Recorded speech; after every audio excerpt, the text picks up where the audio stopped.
Follow us today to a 2020 New Zealand-American World War II action horror film called Shadow in the Cloud. Before we start, be aware, there are spoilers. Our story begins with Maud Garrett breaking a lock off a box to take out a gun, then type a letter on an old typewriter. We see her with her left arm in a sling and carrying a large leather case onto an airfield somewhere in New Zealand during the Second World War. She opens the side door of a bomber aircraft and climbs in. A man named Tommy Dorn says hello to her, but another man named Terrence Taggart tells her to get off the plane. The pilot, Captain John Reeves, wants to know what's going on. He tells Taggart to put her in the Sperry, which is the gunner position below the aircraft. A man called Walter Quaid tells her he'll take care of the leather case, and she tells him to take good care of it, because it's fragile. As she climbs down into the Sperry, the plane takes off. After a short while, Garrett puts on the headset and listens to the rude conversation the crew is having about her, until she actually speaks over the microphone and surprises them that she was listening. Then they introduce themselves to her. She tells them that she's a flight officer and she was given last-minute instructions for this assignment. She tells them that she is also a flight mechanic and a pilot.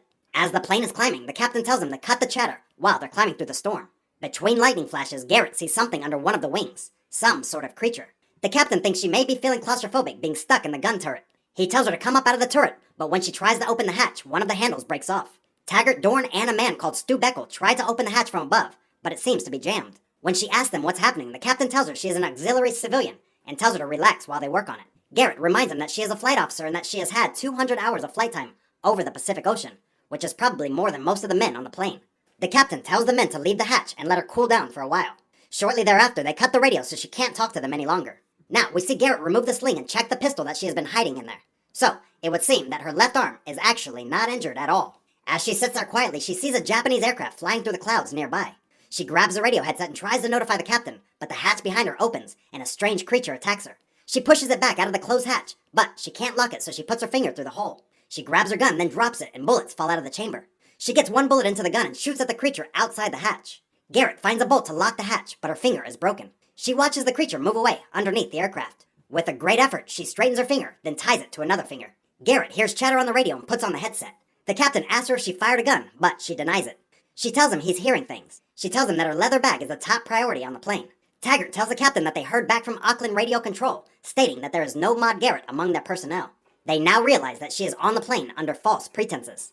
As they try to raise the turret and open it, she jams the cogs and tells the captain that a Japanese fighter plane is in close proximity. Beckel calls the captain about some sort of large rat outside. The captain dismisses the call and asks Garrett what's in the leather bag. She tells him it's confidential, and if they open it, they'll all face a court-martial. He assures her that it won't be opened. Garrett asks Beckel where he saw the rat. Just then, she sees the Japanese aircraft flying towards from below. She asks the captain for permission to fire on the enemy aircraft. He doesn't believe her and doubts that she even knows how to use a gun anyway. Garrett loads the gun at the same time as the Japanese plane starts firing at them.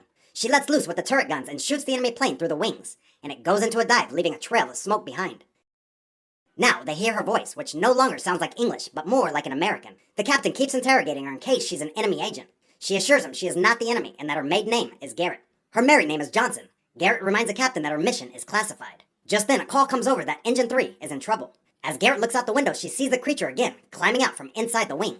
She tries to aim the turret guns at it, but they're stuck. The creature sees her and climbs across the turret and looks straight at her through the window. Garrett reaches for her gun when she sees its tail coming inside. She kicks at the tail with her boot, then calls the captain and tells him what she is seeing. But he thinks she is making it up. But before she can shoot it, it climbs back to the wing and starts pulling pieces out and dropping them. Suddenly, the plane starts losing control of the instruments and hydraulics. The crew starts arguing about the creature. Some say they have seen it, and some haven't. They think Garrett's leather case is a mind control device, and they want to open it despite what Garrett tells them. The captain tells Quaid to open the package, but he refuses. The captain tells one of the crew named Bradley Finch to take the leather case from Quaid, but Quaid pulls a gun, and the two of them struggle over the case. Finch grabs the case, and a moment later we hear the sound of a baby. Quaid asks Finch for the baby. He tells Finch to give him back his baby. Now, they realize that Quaid is the baby's father. The captain announces that they can't continue, so they'll return to base. Garrett starts telling the captain how she got married too young, and how her husband would get drunk and beat her up. So, she joined the Air Force to get away from him. When she met Quaid, she didn't think she'd get pregnant, but it was too late. Quaid left her when he found out that she was married, but he didn't know she was pregnant. Her husband had found out and arrived at the base, ready to kill her. So, she left with the baby to get away from him. Suddenly, 3 enemy aircraft approach the plane. Quaid calls out that something is on top of the turret. It sounds like it's attacking him. Finch comes on the radio and says that Quaid is gone. Then he says that the baby is gone. Garrett screams at the thought of losing her baby. Garrett looks out to where she saw the creature earlier, carrying the leather case with the baby inside. The creature looks straight at her. Just then, the captain says the enemy planes are about to attack. As they start firing, Garrett leans out of the turret and starts shooting at the creature. Then, it disappears back into the wing, but the leather case is just hanging there, close to falling. As the enemy planes come at them again, Garrett climbs out of the turret and slowly makes her way towards the leather case. As she gets closer, she pulls a piece of pipe free from the plane, just as they're attacked again, and the turret is shot away from the plane completely. Garrett hangs by her legs and reaches for the case, just as it falls, and she catches it with the pipe. She swings the case up into the opening, then climbs up into the wing. When she opens the case, she finds the baby is okay. Once again, she hangs down under the plane and makes her way back to the hole where the turret once was. After placing the case up in the plane, she slips and hangs by one hand, then falls. At that very moment, a Japanese plane is directly below her and explodes. Just before she hits it, and the force from the explosion blasts her upwards and back through the hole. When she looks up, she sees Dorn standing there in disbelief at what just happened. An enemy shot comes through the plane, killing him instantly. Garrett picks up the case and walks down the bekel at the rear gun turret. She tells him to keep shooting at the enemy planes. Then, she turns to walk up to the front of the plane. Now, we see Taggart fighting with the creature. The creature reaches out and grabs the case, but Taggart takes the case, pushes it back to Garrett, before he falls backwards through the bomb bay doors and to his death. As Garrett looks down through the doors, she sees the creature trying to climb back inside, hanging on by its tail. She finds something sharp and cuts its tail, but as it falls, its wings open and it glides beneath the plane. She tries to drop boxes on it, but it glides away. Garrett makes her way to the cockpit and tells the captain and Williams, the co-pilot, to dump the fuel and the cargo, but Williams doesn't want to dump the cargo. At that moment, an enemy plane comes straight for them and she drops to the floor. When she gets up, Williams has been shot in the shoulder and the captain has been fatally wounded. Moments later, the captain dies and Williams starts dumping the fuel. Garrett tells him he'll have to land the plane. As Garrett climbs back, she sees Finch shooting as he hits one of the planes. He is so surprised to see Garrett. She tells him they have to go down. She tells Finch that the captain is dead. A moment later, she is thrown to the floor and Finch is shot dead. As Garrett looks up, she sees Quaid reaching down to her. She can't believe he's still alive. They hear a noise and see a creature attacking Bekel near the back. Quaid takes the baby and Garrett goes to help Bekel. She calls to the creature, then Bekel starts shooting at it in Garrett's direction.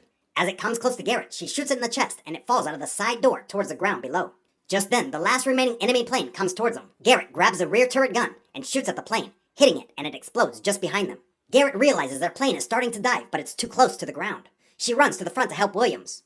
They work together and roll the aircraft 180 degrees to keep the nose up. They cut the last two engines and roll it back over again to come in on flat ground. Way too fast, but they manage to get it down without any further loss of life.